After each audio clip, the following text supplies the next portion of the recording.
Good evening, everybody.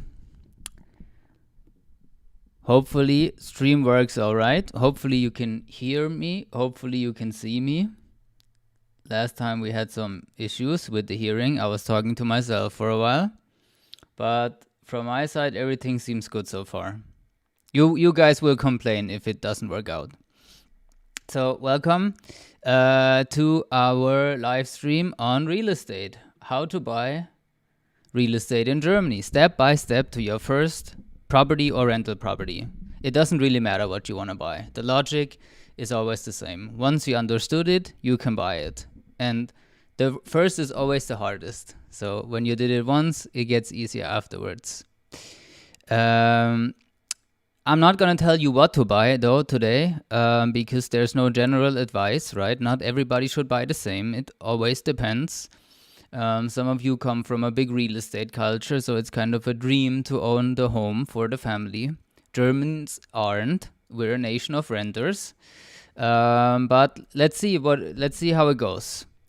This will only be straight up honest advice today, no product pitching. So I'm not going to show you the best property in Germany because that doesn't exist anyway. I'm having an eye on chat as well, so if you want to ask any questions or something, this is usually what's missing in YouTube, right? We make all the videos and you can comment, but there's the interaction between you and me missing, unfortunately. So I always enjoy these live streams because this is where we can really have a chat. But before, you don't need to read this. Today is just education and entertainment, right? This is no financial advice, so please do not make any financial decisions based on what you hear or see today. And please don't sue us. We structured this webinar in a way to answer the most of your questions that you probably have. In case there's something else today, you have a question that is not here, please let me know. I'll try to answer it as good as I can. The usual questions involve, is it even worth to buy? Are you even allowed to buy, right? When you're not a German citizen, yes, you are. It's just financing might be tough with Blue Card, but you can definitely buy some. Very popular question, what the best property is. We can come close today to you answering this question, but I can't answer this question. I cannot answer this for you. This always depends.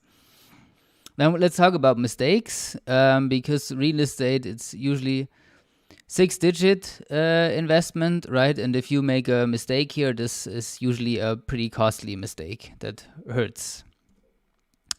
And also, what if you want to leave or have to leave Germany? Again, what happens with this property? Many people ask this in consultation. Are you forced to sell? Are you allowed to still have it? We'll see. We'll see. So, without further ado, let's have a look at 6 steps. So we're currently having also this real estate in Germany series going on YouTube. Like every second or third week or something, there's a video about real estate. But I realized that this is a lot to watch. So this is very detailed. This is the feedback that we've gotten from our investing series, that it wasn't detailed enough. So the real estate in Germany series is very detailed as it gets, basically. And if you don't want to go through all these videos, then maybe this is better, because it's like a short overview of the stuff. But the logic is always the same and the process is always the same. That's why it's so important to understand this once. Because if you understand this process once, everything gets easier afterwards. Okay? So, first of all, you got to make the decision that's right. Because realizing the decision that you made was not right after you purchased is pretty bad. real estate is a long-term game. You have long-term commitments. You have a commitment to the property, you have a commitment to the bank usually, and if you want to cancel the bank financing contract or make some changes, it might cost you fees or penalties or something. So you, at the start, you really want to make a decision that is right for you, which involves, as of right now, there's a lot of noise around this discussion. If Germany is a bubble or not.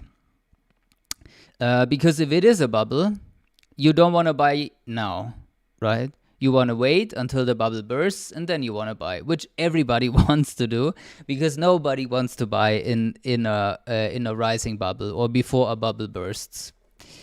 There's a video here on the YouTube channel that is going a little into detail about this bubble discussion. Let's just make this here very short. The top 10 or the top 7 cities in Germany, so Munich, Frankfurt, Berlin, Hamburg, Stuttgart, they might be a little bubbly or a little too expensive. But Germany as a whole is mighty fine.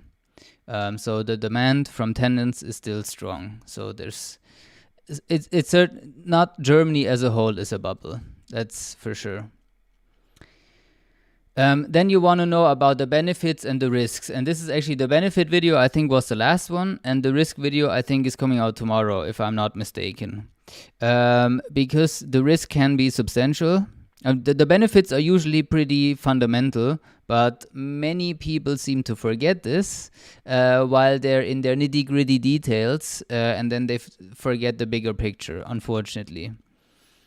And risks are usually substantial, but there's always a solution to this.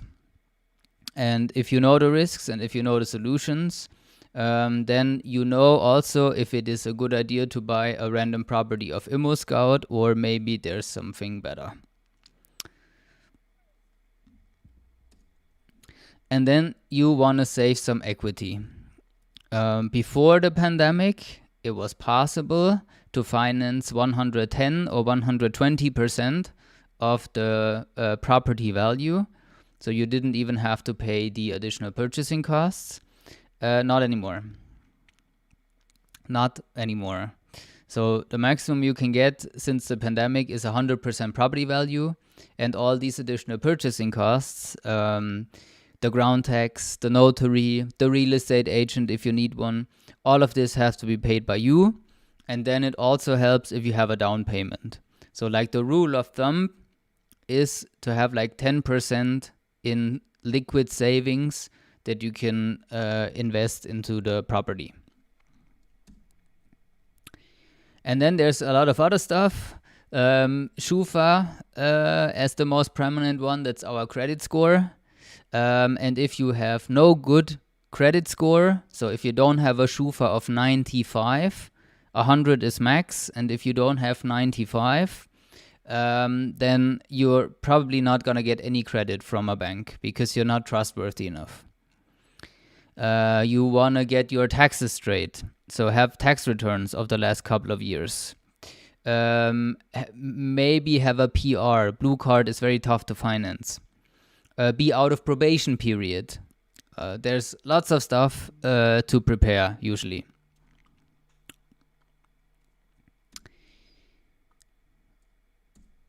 Next, choose the property. And it's probably, so what you want to do first is make the decision, are you buying something for yourself to live in for self-use, or are you buying something to rent it out as a straight up investment?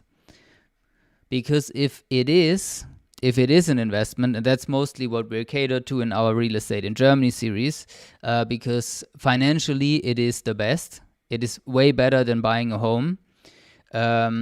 Even though you feel rent is a waste of money, I get it, but watch the video. This will explain everything. If it's something for investment, buy something that is as standard as it gets.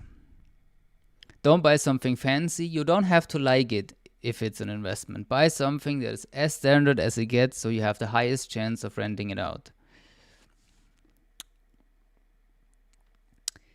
Well, thank you very much, Chetan. hopefully I didn't mispronounce your name. Happy you like the videos. That's why we're doing this. Next, the location. This also plays a significant factor in the rentability of your apartment, right? Or your property.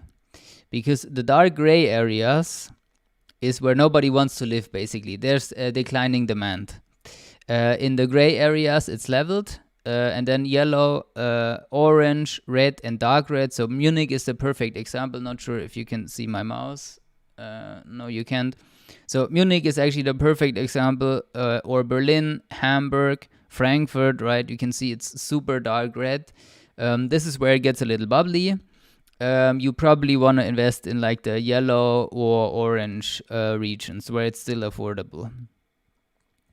Especially the orange regions, which will get red. This is actually the sweet spot, like the B and C locations that rise in value. This is as good as it gets. Where can I find this heat map? This heat map is from Prognos.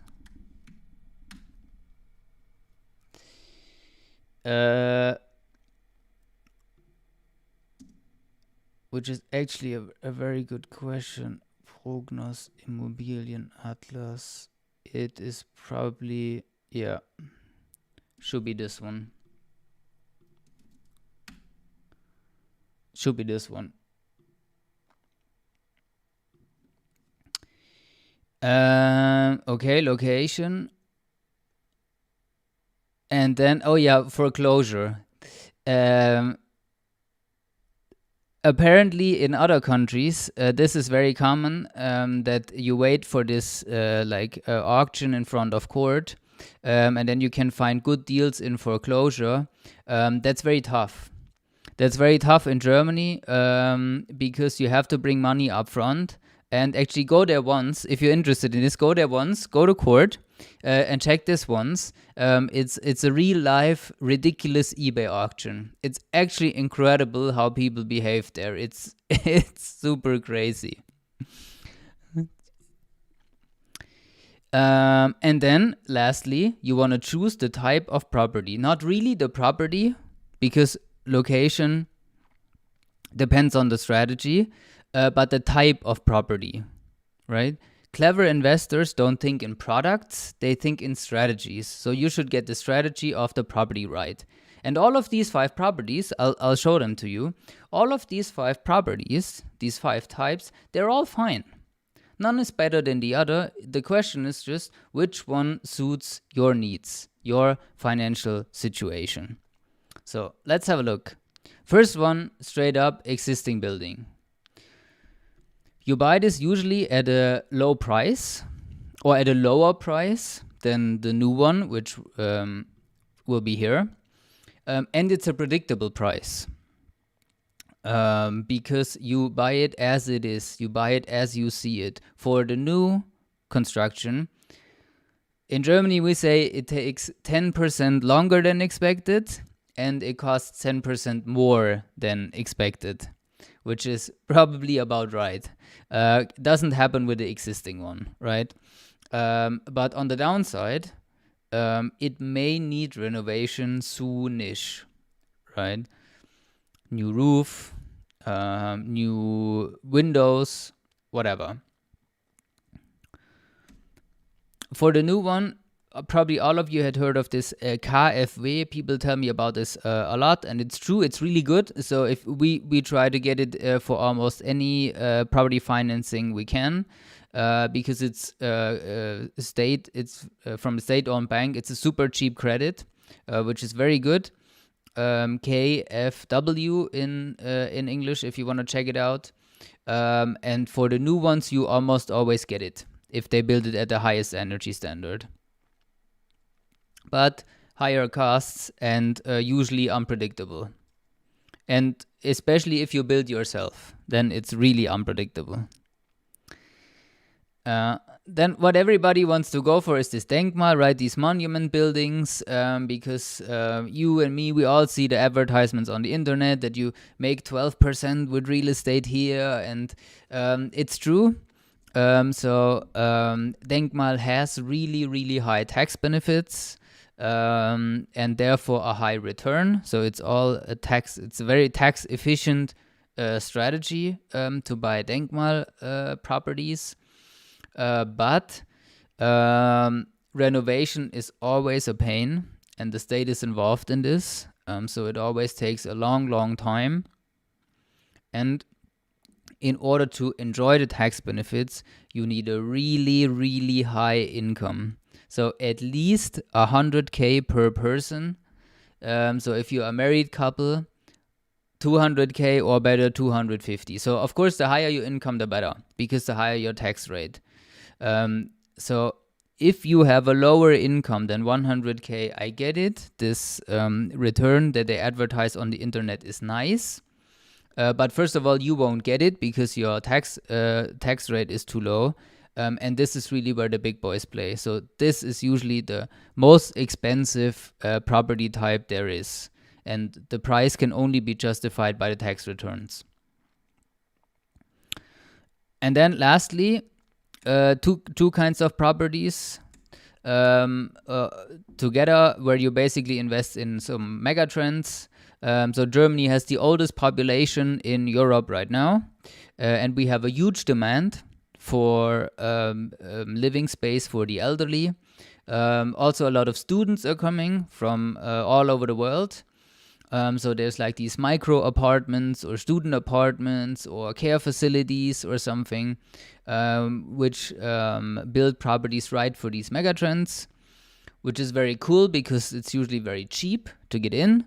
And very carefree because you don't have a contract with a tenant. You have a contract with the property operator, which is usually 20 to 25 years or something. But this is probably not for self-use. So on the downside, you cannot move in to a student apartment yourself if you're not a student. You can move into a care facility if you're in need of long-term care, but probably not right now. Our audience is, when I look at the statistics, our audience is usually pretty young. So you can only resell it to investors usually, right? And if the property operator does a bad job, or if the location changes, so if the university is not that great anymore and you have a student dorm in a university city, maybe the operator needs to think of something different than to do with the property. So, step 3, get financing done. This is also where people think they need to secure financing, or the question, how much real estate can I afford? So they walk into a bank and then the bank tells them, yeah, but we need a property to finance. So I've met plenty of people who were credit worthy, who got financing in general, but the bank didn't finance this one property that they brought, right? So there's always two things. It's your situation and the property. And maybe a bank will finance you, but not the property you want to go for. There's different answers to how much you can afford. The easiest one is probably take 100 times your household net income. So the after-tax income that you have, what you get paid by your company, take this for your household if you and your spouse are working. Take this times 100, and financing this is super easy. The more and more we get away from this 100, the harder and harder it gets, and the more and more banks drop out. So 105, 110, 115. If you're looking for 200 times your household net income, that's probably not going to work. Then secure the state subsidies that you can get. So this KfW that I was talking about, right? If you get the newest energy standard and you buy a small unit, then there's even a negative interest rate possible. I did the calculation once, but I never did it in reality. So it didn't work in reality yet, But in theory, there's even a negative interest rate possible if you combine the subsidies right. This might also be very interesting in endowment mortgage, where, let's see, there's no screenshot here. So the Riester is a pension level 2. This helps you as equity for a home, but not for an investment. And the endowment mortgage works with a pension level 3. So there's all kinds of pension videos on the channel too. That works for an investment and for a home. And basically the idea is that instead of giving principal to the bank, you only pay the bank interest rate for years and years, and you save the principal in your pension level 3. And then you can invest it in ETFs and mutual funds and make a large return. So you basically arbitrage the bank, which can be a pretty cool idea. And if financing doesn't work, maybe you want to think of some alternatives. If you still want to be invested in the real estate sector, there's a video with 5 alternatives. 4 good ones, 1 bad one. If financing doesn't work, then you can build some equity with these alternatives, and maybe in a couple of years it works. Step 4. Now we can calculate how much return you're making, because people want to do this usually before step 1. They want to know what is my return, and then they ask me, yeah, why so late? Why are we calculating the return only now? The answer is, we need a lot of variables in order to determine your real cash flow. We need the property numbers. We need rental income, purchasing price, etc. We need the financing numbers, the interest rate mostly that you're paying to the bank. We need your financial situation. We need your personal tax rate mostly. All this kind of stuff, so property numbers, financing numbers, and your numbers from your situation in order to determine the real return. And then you can think of taxes. As a homeowner, you basically get no tax benefits here in Germany. I know it's a pity, but that's just the way that it is. As an investor, you basically get all the tax benefits. You can deduct the additional purchasing costs from your taxes, the interest rate that you pay the bank. Your property depreciates by 2% every year. The property management is tax deductible. Renovations is tax deductible. All this stuff is all tax deductible. So you probably want to talk to a tax advisor in this case. Glad you like it. This is very insightful. Thanks for doing this. Well, thank you very much for watching. We're only doing this for you.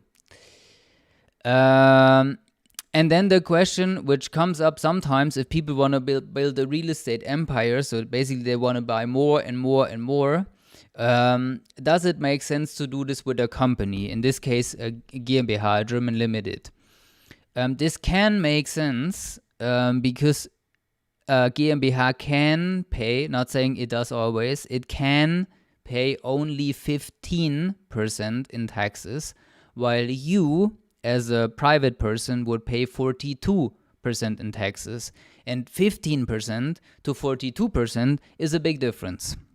So it can make sense, and you also need to watch it, because if you sell 3 or more properties in 1 year, the German government or Finanzamt automatically declares you as a business.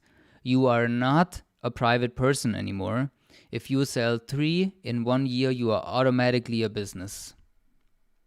Right? So sometimes you want to have a GmbH, a German Limited. Sometimes the government makes you a GmbH, and you want to know that before. And when you know the return, then you also your individual return, right? Because the same property will have a different return for you and me and everybody watching. So after you know your individual return, then you can determine, is it really worth it to buy a rental property or not? Because you can also buy stocks, ETFs, or whatever. right? And then you know, is this worth the hassle? Because you have to do a lot. It's a lot easy. It's a lot harder here than just downloading an app and transferring some money to some trading account, right? Can we have a GmbH in parallel to full-time job?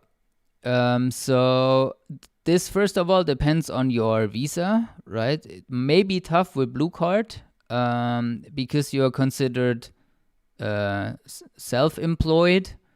But with a PR, it's definitely possible. And secondly, German nationals, yes. Well, you what you want to do is ask your full-time job. Because if you're in the real estate space, working as an employee, they're probably not, the employer is probably not going to allow this. But if you're working in IT or something, then it's mostly completely fine. But still, you want to get the okay from your employer. But then that's absolutely no problem. Everybody can make a GmbH if he so chooses. There's also, I did this earlier this year, right? The GmbH stuff with PerFinEx, or I'm currently doing this actually, to be honest. Takes a long time. I'm also planning to make a video on this. Let me know if you're interested, maybe right now in chat or in the comments. So far, I identified 9 steps to really do this. And I didn't find this anywhere on the internet. So I had to find this out all myself, not even in German. So maybe this might also be a cool video for people who want to make a GmbH, but I'm not sure how many people are out there who want to do this.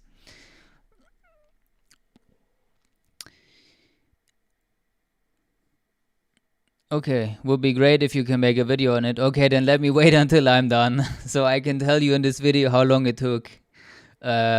Probably almost a year or something then at the end of the day. It's ridiculous. Right now, the German bureaucracy is a little ridiculous, to be honest. Okay, now that we calculated correct and we said yes, real estate is what we want to get into, then it's time to finalize the purchase. And there's a correct order of things that how they need to be done. If you do it not correct, then you have to do it twice and it's going to cost you twice because the notary and stuff, they're not going to work for free, right? They want their money. So there's a couple of deadlines and a waiting period and 14 days between some signatures the German government wants in order to protect you as the buyer and the seller too.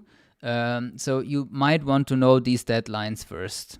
So it's good if you have somebody at hand who did this before and can tell you all this stuff.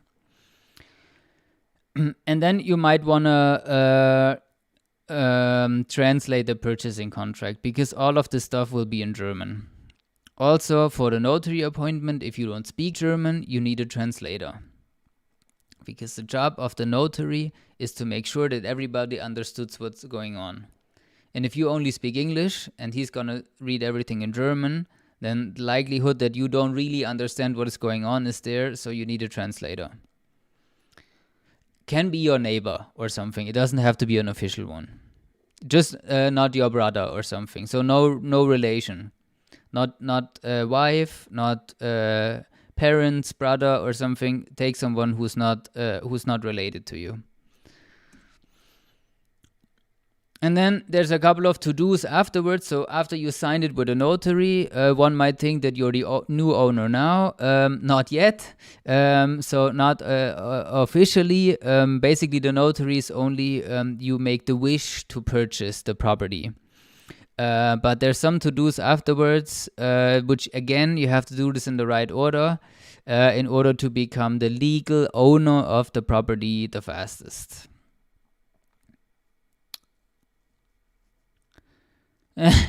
I'm actually contemplating the GmbH, but opted for Estonia as it was way easier and uncomplicated. So what people told me, because I was thinking about this too, is this true that Estonia has like a government website and you can register a company within 1.5 hours and then you get everything through email? This is what people told me. And if this is true, this is completely ridiculous. Then nobody should make a GmbH. then it's super not worth it to make a GmbH with all this headache here.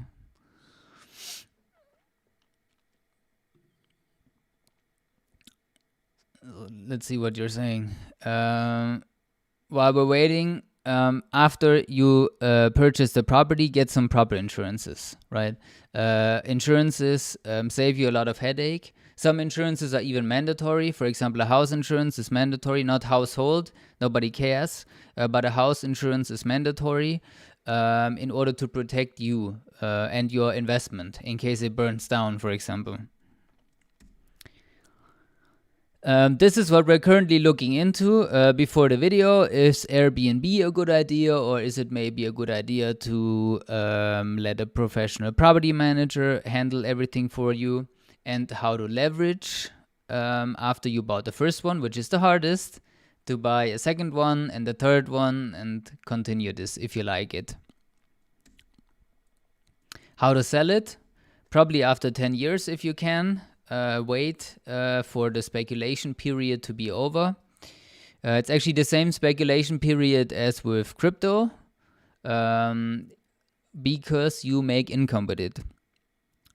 So if you just buy crypto and you sell it, then it's tax-free after 1 year. But if you make some form of income, if you lend it or stake it or something, then you have a speculation period of 10 years. So this is the same with real estate. And then what happens if you leave? You want to keep it, you want to sell it, you want to give it to your kids. There's a lot of options that you have.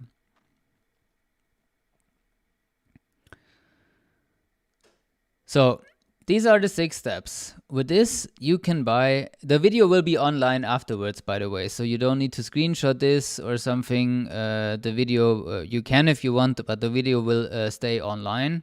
So you can re-watch this if you want. And then if you are convinced that buying is good for you, then here's what you can do. Every second or third week or something, there's new videos coming out with benefits, or the next one will be with risks and how to mitigate them. And there's also every once in a while, here's your map, by the way, some property portraits. When there's some exciting rental properties coming up, I'll show them to you, because all of these deals are usually off market. So you will never find them online. I think Revo is online, but that's the only one. You will never ever find these online because the good properties, they don't even make it to public websites, right? They get all sold off market, and we make some good connections with property developers over the years, and then you can participate in these exciting deals. Now, let's see if there's some questions in chat. I already saw it, so let's answer the last questions that we have. And in case we can help you in any way, shape, or form to your first rental property, or with other investments or pensions or insurance, health insurance, feel free to reach out. We'll help you with anything except tax advice. Right? Personal finance, based on your goals and your needs and your individual situation. No product pitching, as you heard today, but no tax advice. I have heard about, so let's see some questions. Uma here, I have heard about 2 or 3 years period for sale, but not remembering at the moment. Yes, so what you're mentioning is the speculation period for a home. So if you live in there yourself, you can sell it earlier tax-free than if it's an investment. If it's an investment, we're talking about a 10-year speculation period. Estonian company, yes, that's so true. You complete company registration and create bank account with your Estonian e-resident within 2 days. Your Estonian e-residence takes approximately 3 weeks due to background check.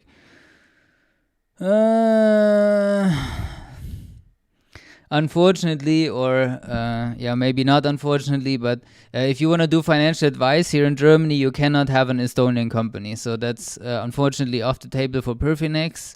But I'll remember it if I want to make a real estate GmbH. Then I'll go to Estonia for this. I'm not gonna go to this GmbH stuff again. This was horrible experience.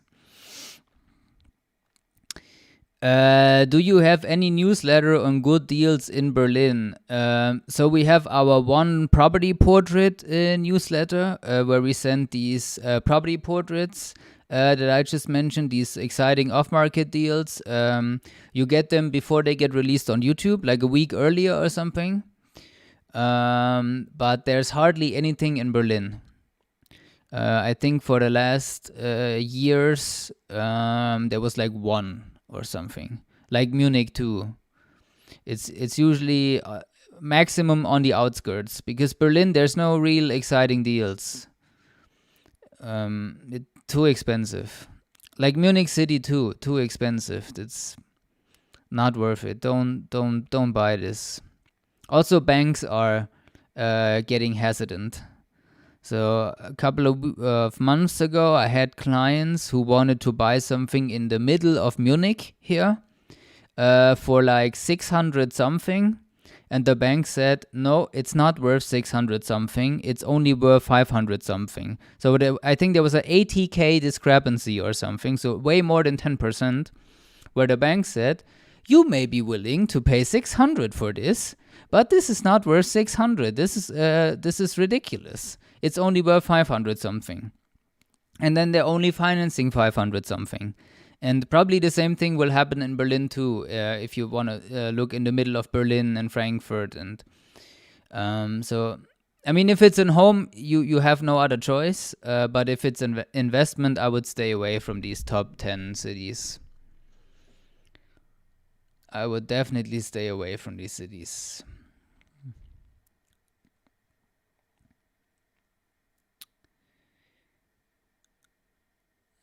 All right then. Good one, huh? Hopefully you liked it. I certainly enjoy this chat interaction. So there's a couple of more webinars planned this year. So see you all in a couple of weeks, hopefully. Don't do any financial mistakes. Work on your financial future as fast as you can. The earlier, the better. And if there's any questions, feel free to comment under this video or reach out, and we'll make sure that you get the best answer possible. Take care, enjoy the rest of the week, and stay healthy. Bye, guys.